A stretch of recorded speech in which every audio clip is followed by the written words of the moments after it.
Hi everybody, it's Pam at the Paper Outpost. I am very happy to present to you today June 2021's brand new 5 brand new DIGIKITS. Yay! Okay, I think these DIGIKITS, I'm really excited about them. I had a lot of fun working with them. I made some prototypes so you can see some examples of how to use them in the current journal I'm working in. And I'm going to show you the DIGIKITS right now, so let's get to it. Okay, so these are extraordinarily beautiful pictures that I found, and I thought that they would be awesome to share as a DigiKit. I call this set Botanica Exotica. I thought that was a pretty cool name. But anyway, it's a full page of beautiful flowers, all sorts of different kinds and different colors. There's 5 unique pages in each DigiKit. But these are designed so that you can actually cut them apart. So you can either use the page as a full page, like a signature page, or perhaps you want to create something from it, or you can cut them apart individually, or you can fussy cut them out as well. Okay, so they cover all sorts of different styles of flowers, different, why don't I have the picture come to you? There we go. Different blooms, different parts of the world they come from. And I only have 4 to show you because I used one in the journal that I'm working on, and I will show you that one in just a moment. Yeah, so very beautiful, very, very old images. Some of these images range from the 1400s to the 1700s, just unbelievable. And I love, being able to get this artwork out there to the rest of the world so that we can reappreciate it as it so richly deserves to be reappreciated. Okay, the next set is called, here I go again, Birds of Victorian Era. And these are all from either Victorian trade cards, which is the way people used to advertise way back when. They would make these pretty trade cards and people would collect them and put them in scrapbooks. And on the front of the card, often there was a beautiful picture, a piece of artwork, and a little symbol or a word about the company that was promoting something. So here's a perfume company, a baking powder company, but they all have birds related in them somewhere. So just kind of a fascinating walk back in time. Beautiful, rich colors they used. So many gorgeous things. Let me just back up a little so you can see the whole page. And you get lots of pages. You get 5 pages again. All sorts of different colors to work with. And I tried to keep them so they're easy to cut out, easy to fussy cut. And I also tried to give you different shapes. So if you had a need for a smaller or larger shape, you might be able to find one that just might fit the bill. There we go. And the next one, dun, dun, dun, is called Calligraphy. And this is what I would call old world, old styled, historical forms of calligraphy. And some of it shows up on on book pages. Some of it is examples of different types of font. Some of it shows up on certificates, which is very beautiful. And very, very old writing. Some black and whites I splashed in here just for fun. Different kinds, different languages. Calligraphy can come from many walks of life. And it's just beautiful. All right, there we go. And then the last one is a full page of beautiful handwriting. My goodness, if I could write like this. Oh, those days. That ship, I don't know, maybe you can still learn. Maybe there's hope. Don't throw out the baby with the bathwater yet, Pam. You never know. You never know. Okay. The next one is called Musical Instruments. And this is a variety of different pictures of either the instruments or people playing the instruments through time. Many of these are also very beautiful antique and vintage images.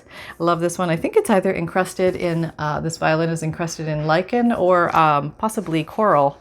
I just think that's quite amazing. Or they're from organ companies or piano companies.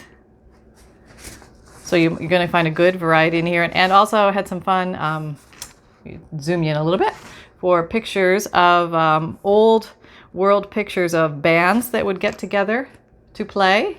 Very historical images. Very neat. And look at that. That's an awesome one. Gotta love that one. That giant, it has to be a cello, I would imagine. Or it could be a giant violin or a bass, but look, I think it's a cello or a bass. I don't know, but I thought it was pretty cool. And then, oh, there was one with Oh, where'd he go? Oh, it must have been on the one I used up. Okay. There's one with Albert Einstein on it. Very cool. So you might see some famous violinists here, or other people that might be famous. So there you go, the musical images one.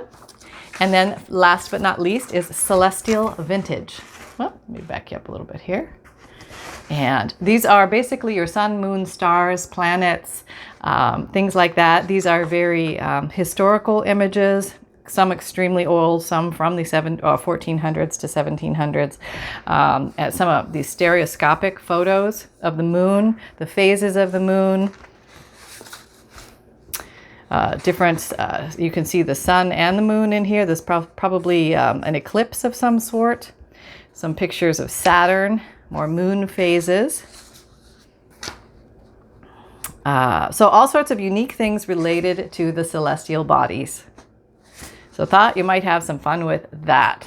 And I just thought they were very intriguing images. So there you go, folks. Let's take a quick gander at some ways that you can use these DIGIKITS. And as you may or may not know, I think this is 105 DIGIKIT options are available now in my Etsy shop. So feel free to check those out. And you like, these are printable. You just purchase, download, save, and then print. And you should be off and running, and I can assist you if you get stuck. Just let me know. I have some tips and tricks that I can share with you. Okay, so here we go.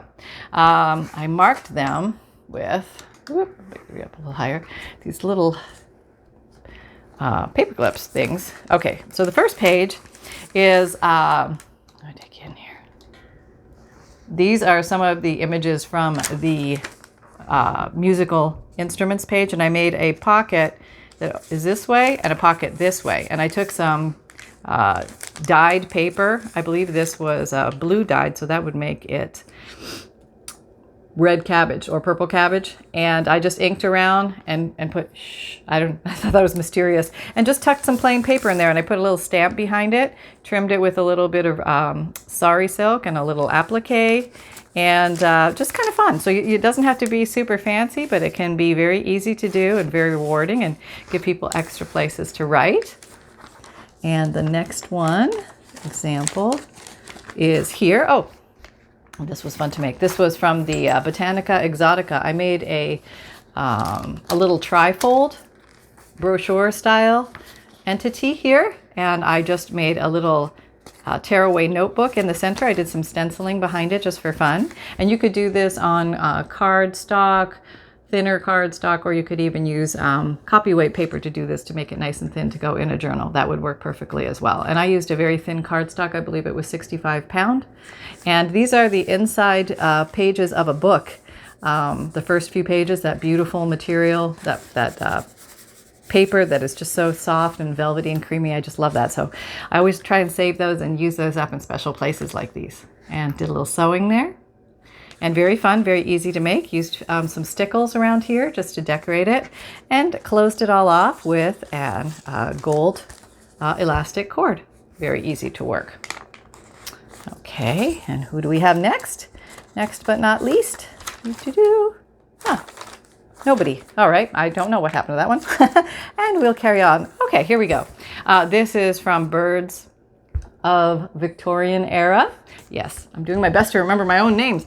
Okay, so I used a mathematical flashcard here as a big corner tuck, and I cut out 3 of the larger size I should have called it Victorian birds. Birds of Victorian Era. Okay, and on the back, I turned them all into postcards. So that could be kind of fun to do. Give somebody something to mail to somebody. And I would recommend, probably if it's going to be a real postcard, that make it a little bit thicker and maybe around the edges so it travels through the mail easily. Very beautiful images. Okay.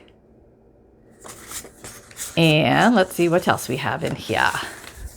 What else is coming down the pike? What have we got for you? Okay, here's a very old envelope that I came across, and I took some of the calligraphy pictures in black and white because I thought they contrasted nicely with the dark toasted color of the envelope against the avocado dyed paper. And so I cut out 4 of these very simply. I didn't really do too much to them other than put some lines on the back. And just simple journal cards, just a little envelope of journal cards, something fun to explore, offering more writing space, and just something fun to seek out and find and add to your journals. There's always little fun things that we can tuck in here and there. All right, what do we got next? What do we got next? Let's see. Don't miss one, Pam. Oh, here's a very simple design. Really just a simple corner tuck, and I just put in some stationery paper, some vintage stationery paper that I came across that I love. I hoard this stuff. I love this. And I put a sticker here in the center for some contrast, and just a very, very simple page. And what else do we have here? Oh, we have something here. Oh, yeah. Okay. So this is from Celestial Bodies. I think it's called Celestial Vintage, but it's Celestial. That's the key word. And I made a skinny belly band. So I just glued here and glued here and glued it down. And then I put a piece of the blue paper, the blue hand-dyed paper, the red cabbage. I have a hard time calling it red cabbage when it's blue paper, but it does give you a beautiful blue dye. And I just tore the paper and I stamped the word imagine at the top and the bottom, so this can be slid out and written on front and back. And over here I just have a piece of very old ledger, and I'm using one of the Celestials as a page tab. Alrighty then. All right, here I'm using one of the Birds of Victorian Era.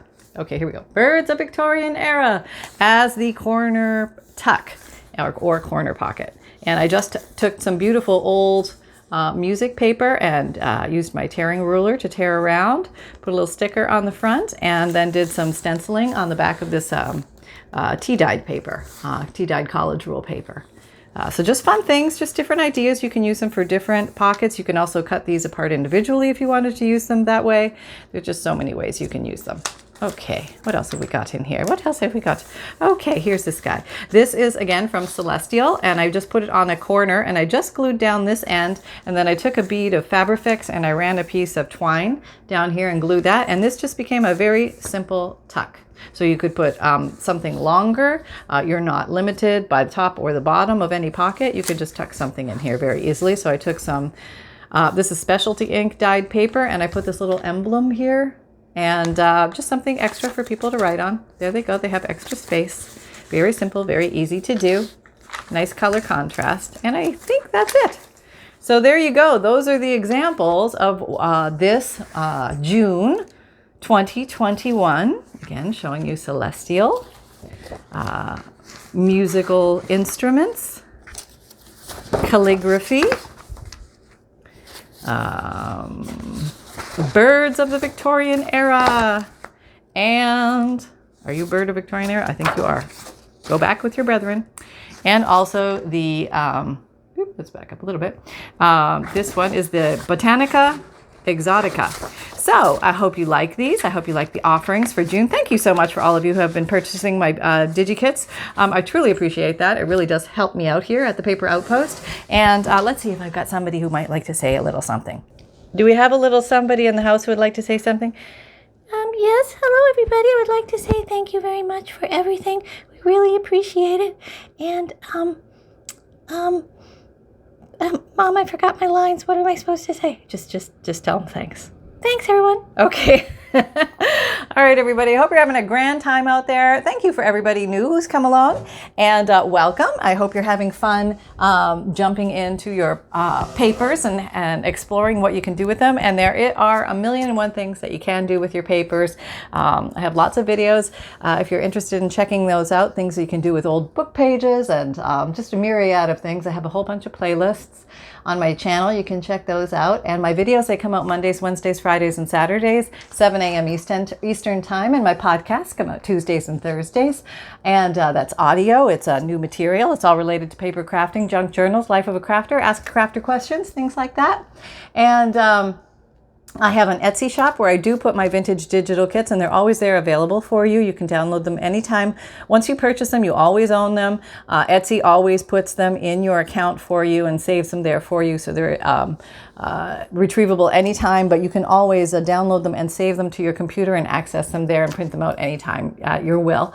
And what else? Oh, I also have Ephemera Collection. So if you're enjoying old papers and things like that, old postcards and tea cards and ledger paper and counting paper and hand-dyed paper and music paper and dictionary paper and so many other things. You're going to get about 100 pieces in each collection, and these are great for people who they just want to play with the stuff and see what they like and explore and learn about the history in there, and just be amazed at all the different things. Lots of old antique and vintage book pages as well in those collections. So, and those as I make them, as they get ready, I do load them to my Etsy shop. If you happen to come across one, I'm happy to ship it out to you directly by mail, so you get everything in one set. And what else? I have a free monthly email newsletter. If you haven't signed up for that yet, please feel free to sign up for that. You get a free digital image, a note from the bookmaker, which explains what a junk journal is if you are making them and giving them to people. You can tuck this. I tuck this in the front of my junk journals, especially the big chunky monkey ones, because they sometimes confuse people when I give them, and, especially if they're not familiar with junk journals. But it also contains a checklist of supplies, updates from me at the Paper Outpost, and also some junk journal tips. And what else? Oh, I have a Facebook group. Come on and join the Paper Outpost Facebook group. We're having a lot of fun over there. I love to see what you guys make from the videos that I put out. And also we do weekly and monthly challenges. And you're welcome to jump in anytime. You're welcome to do old challenges. You're welcome just to have fun. You're welcome just to lurk and explore. But I think you may leave inspired. I know I always do. So thank you so much for everybody's contributions, and come on over and join up. Remember that fun can be simple, and hey, create with reckless abandon, and we will see you next time. Take care, everyone. Bye-bye.